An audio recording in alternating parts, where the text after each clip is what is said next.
Good morning. We're delighted to be here talking to you today at CrowdCube. We'd like to use this session to introduce you to Deloitte Propel, discuss a little bit about financial reporting and operational reporting to your shareholders or stakeholders, and give you an insight into some of the services and technology available to you to support your business when you're doing that. I'm joined today by my colleague Laura, who will introduce herself a little bit later on in the session. But by way of introduction, my name is Andy Aitken. I lead strategy and operations for Deloitte Propel, and I was one of the co-founders of the team. So I've been through the fundraising process with our own investors and also participate in our board reporting to them. But also I've sat with lots of our clients and helped them with board reporting and sat in on some of their board meetings as an observer. So got a little bit of experience from both sides of the table. Propel is designed really to support ambitious and fast-growing startups like yourselves, and we understand the need to be agile and technology-enabled and approach things in a slightly different way to perhaps the way you've been treated by accountants in the past. We provide startups and startups alone, really, like CityStasher, like Tribe, a range of technology-enabled services designed to help them grow, spot risks, identify opportunities, and really better understand their cash flow, which at the end of the day is one of the key things for you guys at the moment. We offer bespoke packages matched to the needs of your business and where you're up to. So we work with some very early stage businesses pre-funding all the way through to businesses that have raised £20 million. But our sweet spot is actually businesses just like yourselves. Today we'll be looking to discuss financial reporting for shareholders and looking at a little bit about shareholder expectations, some of the metrics that we should be reporting, and the technology you can use to try and make that reporting a little bit more straightforward. Now, as an entrepreneur, it's obviously critical that you've got an understanding of your finances. And in the early stages of your business, you'll be really well versed in sitting in Excel and playing with your financial model and your business plan and seeing what number pops out at the end of it, but not likely a lot more. As the business has grown and as you've been through the investment journey, suddenly you've got other people that you need to talk to about your finances that aren't just yourself and your co-founder. You might have promised these shareholders particular reporting requirements, you might not have done, but generally anyone who's invested in the business is going to have some level of interest in what's going on. So it's important you think through what you present to them and how you present it. And this is really where lots of entrepreneurs begin to question how they should structure their reporting and what they should report.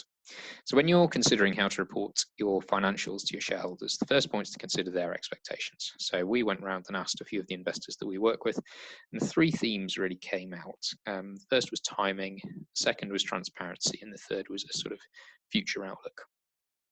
So by timing, what we really mean is the frequency of your reporting. So how often you're telling your investors or your shareholders something. And it really depends what your business is doing and what your investors have asked for. So the starting point is simply to talk to your investors and find out what they want and see whether you think that's reasonable. For a business that's going through a really critical juncture in its journey, it might be that you're on the cusp of running out of finance, but closing another fundraising round. Probably your current investors are going to want to know on a weekly basis, if not more often, how talks are progressing. Equally, if you've just closed a funding round, it gives you 24 months of runway, and you're busy developing your product and really focusing on technical development, there's not going to be a lot to report from a financial perspective to your investors for some time. So it might be that you can deal with quarterly reporting. It really does depend a little bit on your investors and a little bit on yourselves. But the key thing is that if you agree to do it weekly, do it weekly. Otherwise, people will just assume something's gone wrong.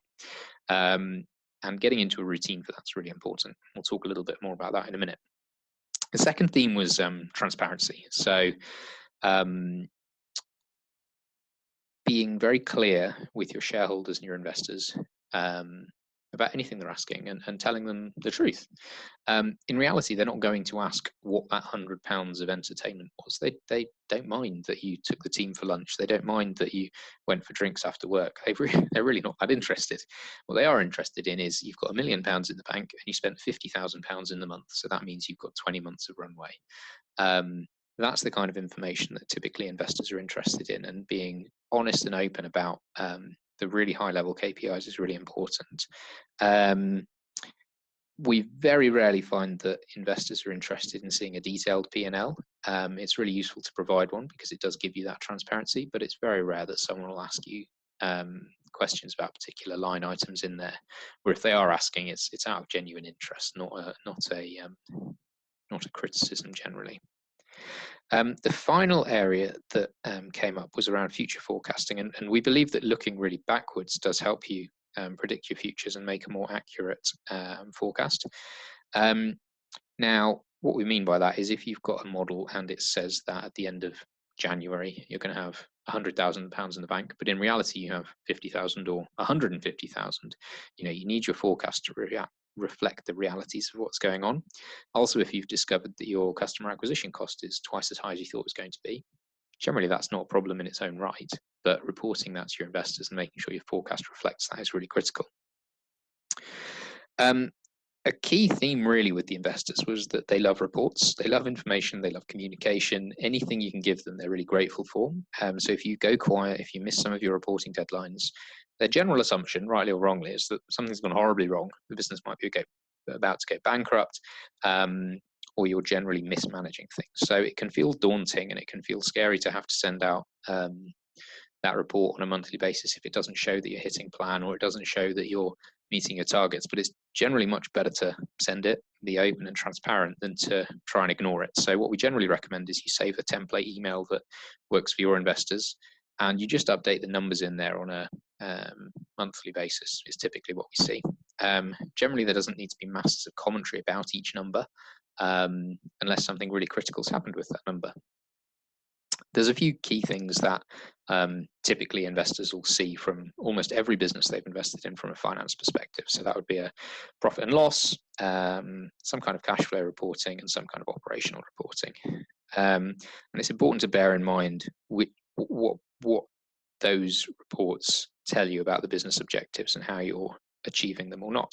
So in a finance perspective as well, you might also report your burn rate, so whether that's £50,000 a month, £10,000 a month, whatever it might be, and your runway. So if you've got £100,000 in the bank and you're spending £10,000 a month, you've got a runway of 10 months. That's really important to investors because it helps them understand when you're likely to need fundraising again, or if anything's changing dramatically there, they're going to be really interested in that. The second piece is to start to think about a little bit about the traction you're getting with your customers. So particularly for technology businesses and subscription businesses, looking at lifetime value and making sure you've got an accurate understanding of what that is. Particularly in the early days, you'll be basing your lifetime value off a churn figure. And for sort of months 1 to 6, that can be quite a spiky number, shall we say. It'll change a lot from month to month, just depending on what happens with the product. So the longer you can measure it for, the better.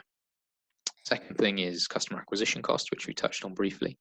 Having an accurate customer acquisition cost is really important, and you shouldn't just think about what you're spending on Facebook, what you're spending on Google Ads. You need to be thinking about what you're spending on your marketing salaries, on any sales salaries, on outbound calls, staff, all of those things. It's all building into that customer acquisition cost. And when you're winning 1 customer a month, that might mean you've got a really expensive customer acquisition cost. But once you scale, that number comes down, obviously.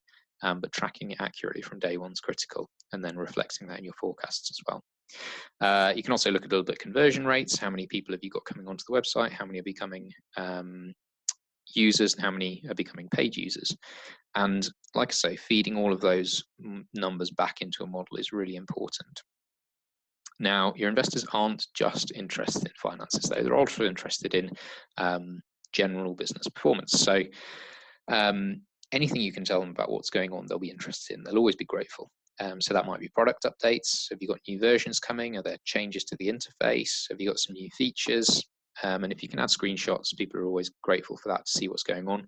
Often your investors will obviously also be product users, so they always like to have the inside track on what's going on. You might also be able to provide some general business updates. So if you made any key new hires or fires, have you got a new marketing approach? Have you entered any new partnerships? Has anything happened? Has there been any international interest in the business? Any press coverage? All of those things really generate interest in the business, and your investors will be very interested to know. Excitingly, if any investors or if you've had any approaches for an acquisition, will always be received very well, obviously, but do keep current investors in the loop about any new investors that might be joining. Any notable events, so good news, bad news, it's all worth reporting. And finally, and most importantly, I suppose, is something that often gets neglected, which is asking your investors for help. They do want your business to succeed, and they'll go out of their way generally to help you. So it might be that you need a new CFO, it might be you need some new clients. They'll almost always have people they can refer you or people they can introduce you to try and help you out on both those fronts. Now, many entrepreneurs comment that financial reporting can be really time consuming and not very structured. So using technology is really the first step to getting accurate financial information and saving time. So even just having your accounts in Xero or QuickBooks Online or Free Agent will really help with the reporting, just because the numbers are then to hand on a daily basis. Often what we find is that information is hidden away in spreadsheets that are a couple of months old, or that someone hasn't even kept the accounts up to date, so no one knows what the burn rate was last month. You can also use technology like the Propel dashboard, which gives you a clear real-time view of your finances, and that can be presented to shareholders as well in a bespoke view just for them. And on that, I'd like to pass you over to Laura now from the Propel technology team, who's going to walk you through a couple of the different dashboards we have and how they can help you with reporting to your shareholders. Thank you. Hello everyone, my name is Laura and I work in the technology team in Propel. My role is focused on helping SMEs to find technology apps that fit within their businesses and can make their life much easier by implementing new tech. Today, I would like to show you our dashboards in action. So I will now take you through a short demonstration focusing on how you can get real-time financial information to build into your reporting for shareholders. We will also be offering a 2-month free trial of both packages to all those listening to the webinar today. So today, I would like to show you our dashboards in action. So I will now take you through a short demonstration focusing on how you can get real-time financial information to build into your reporting for shareholders.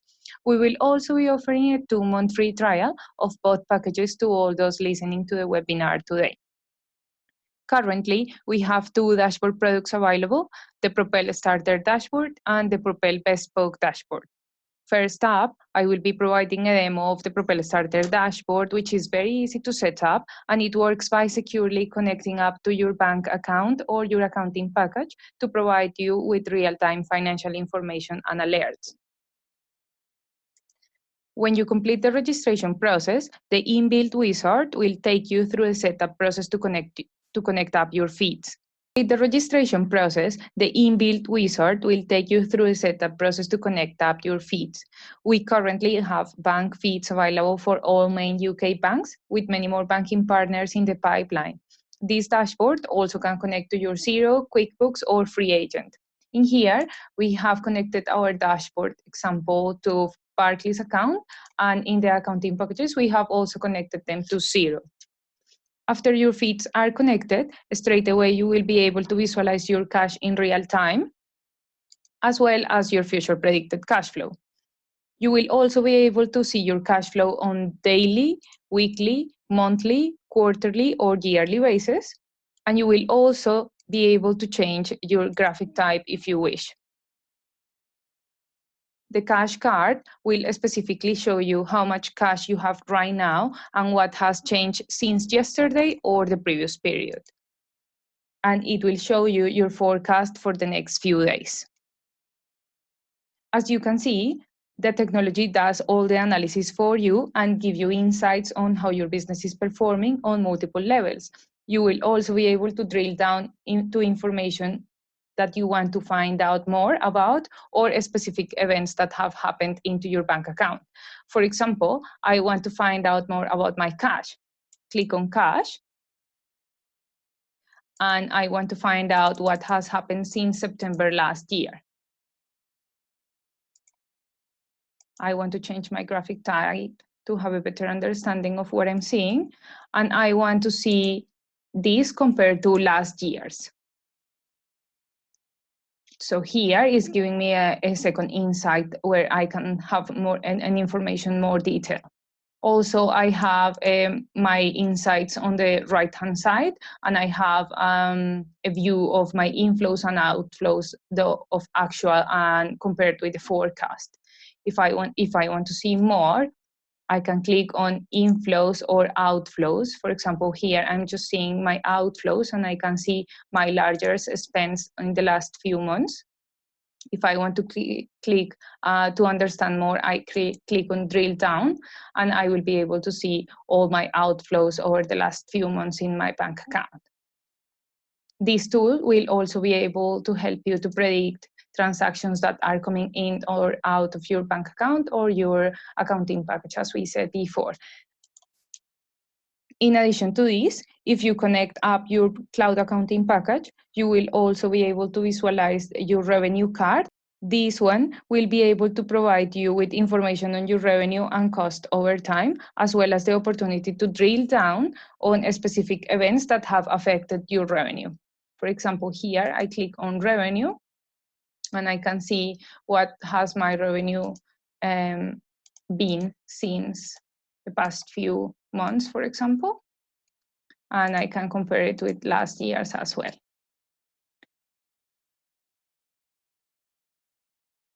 Our trend analysis feature on the right-hand side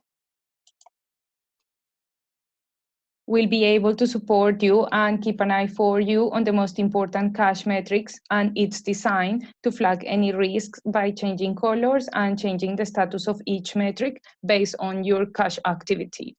For example, I can see that my revenue looks okay, but my total cost is on caution. Click on the insight to see more, and you will be able to check here what the total cost is, and you can have a bit more understanding if you drill down onto the total costs.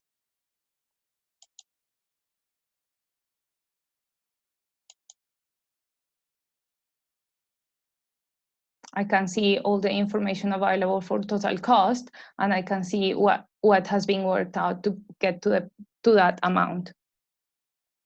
To search for a particular metric, you can use the search bar at the top. For example, I want to find my net profit. So I can either use this bar to see the pattern over the last few months, or I can select the Ask to Chat assistant bot called Ask Propel, which is designed to interpret your question and analyze your data to provide you with access to financial information and business insights. So in here, I'm just going to click on New Conversation, and you can actually ask questions to this tool. For example, what was my total revenue in 2017? Here is telling me that my total revenue was £106,000. If I want to see more, I just click on revenue, and it tells me all the calculations that were made to get there. I can also click on more, and if I click on why, it's going to tell me what were the main revenue streams, or what was it made of. I can also start tracking these metrics, so I can click on Start Tracking, and it's actually going to help me to create an alert on weekly, daily, or every time that it changes. So for example, I want to create a weekly alert on how my used bike sales is developing in future. So create a weekly alert. It tells me you want to receive a notification, click on yes, and that already sends you a notification, and it gets the configuration to send it on weekly basis. You can also create alerts using this button. So I want to create a new alert. Click on Alert Settings. I want to create an alert that it's going to notify me every time I get inflows over £1,000. So create New, click £1,000. I want to be notified in app and by email, and I want to do it immediately. I want to receive the notification immediately. Save alert, and that will you will be able to receive your notifications on this app and by email too. So I would like now to introduce you to our Propel Bespoke dashboard. This is a more dynamic and customizable dashboard, and it's designed to specifically allow you to track the metrics that matter most to you. It will provide you with It will provide you with key information including how you are tracking and compared with your forecast in real time. This dashboard currently connects to Xero and QuickBooks Online, and there are many more exciting integrations in the roadmap for 2019. I have built this specific example for CrowdCube so that you can see the amount of detail and the kind of reporting you can provide to your shareholders. In this report, I have included financial and non-financial information. You can have an overview of your churn rate over the last few months and compare it with previous years. You can also have your bank account, including your opening bank, net cash flow, and closing cash over the last few months. You can also see customer acquisition, cash on hand compared on yearly basis. You can have non-financial data like active users compared to paid users for companies that work with subscription basis. You can have your income versus expenses and track your income revenue, your income streams, and your expenses as well. You can have an understanding of your wages to sales, revenue spent, cost versus sales over time. You can have a comparison of your equity cumulative. You can have your current period, and you can compare it with your forecast if you include your forecasting data. You can have a income stream gross profit compared on month by month, and you can have a better understanding of how your products are doing on your business. You can have a better understanding of which ones are performing better. In here, you can see, for example, your cash versus debtors and what amount of money you need to collect at what points, and when your clients are getting behind on the payments, you can also track that. You can have your bank breakdown, even if you have more than one bank account.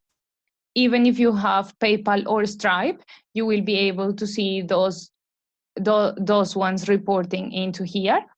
You can have your bank year-on-year comparison, and you can include your balance sheet if you would like, your profit and loss, and your income versus expenses on monthly basis. Build a new card into your dashboard so that you can understand how easy it is to set up new reports. If you click on Add Card, click on Comparison, for example, and I want to see my income over the last few months.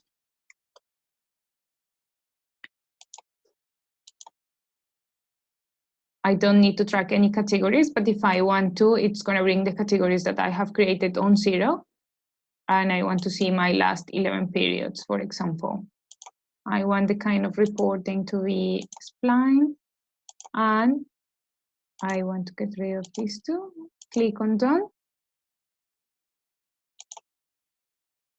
And you should be able to see your income over the last few months to have better understanding. You can also click on here to see if you want to have more detail on where is your income coming from.